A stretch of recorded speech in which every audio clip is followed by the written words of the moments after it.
আমি একটি কথা আপনাদের সাহায্যে, আপনাদের সহযোগিতায় মন্ত্রী কৃষ্ণেন্দু পালকে বলতে চাই। মন্ত্রী কৃষ্ণেন্দু পাল অভিহিত আছেন যে একটা সংগঠন যখন কোনো প্রোগ্রাম করে সেই সংগঠনের গান কোনটি, গান প্রথম যেটা হয় এবং শেষ যেটা হয় সেটা হয় সংগঠনের গান। তো এখানে সংগঠনের প্রথম গানটি হয়েছে বন্দে মাতরম, শেষ গানটি হয়েছে জনগণ মন অধি। এবং সবথেকে বড় কথা হচ্ছে বন্দে মাতরম জনগণ মন অধি গান যখন হয় তখন দাঁড়িয়ে হয়।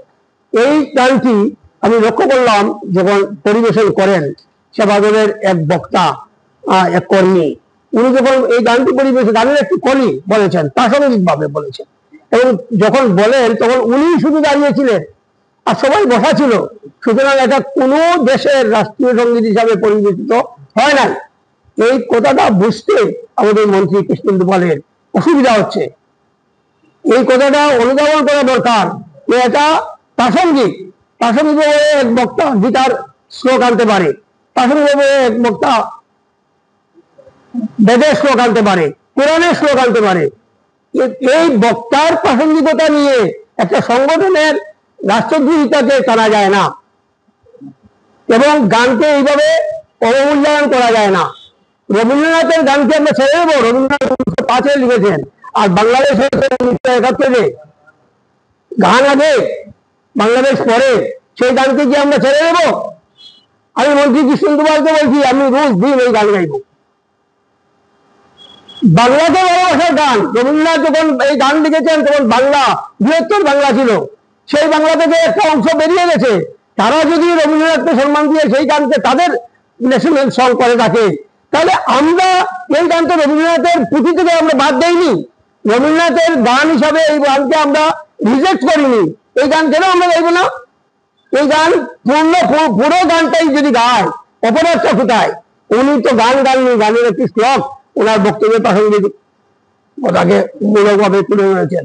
এটাকে নিয়ে এই ধরনের উক্তি নিছক হীনমন্যতা ছাড়া আর কিছু নয়। সেবাদলের সভায় একটি গানকে কেন্দ্র করে বিজেপি নেতারা প্রেস মিট করে দেশদ্রোহিতা শব্দটি উচ্চারণ করেছেন।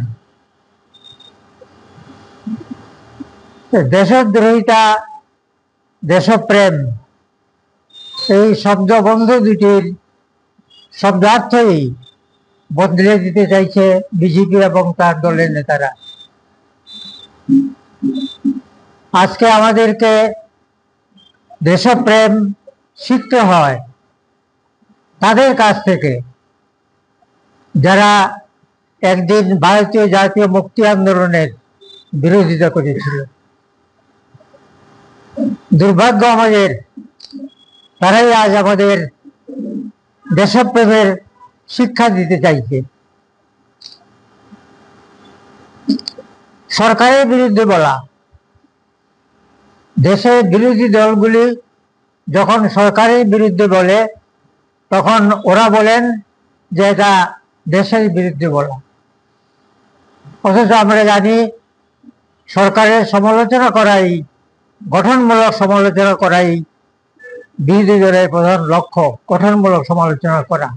কিন্তু বিজেপি নেতারা সরকারের সমালোচনা করলে এটাকে ধরে নেন যে এটা দেশদ্রোহিতা হয়েছে।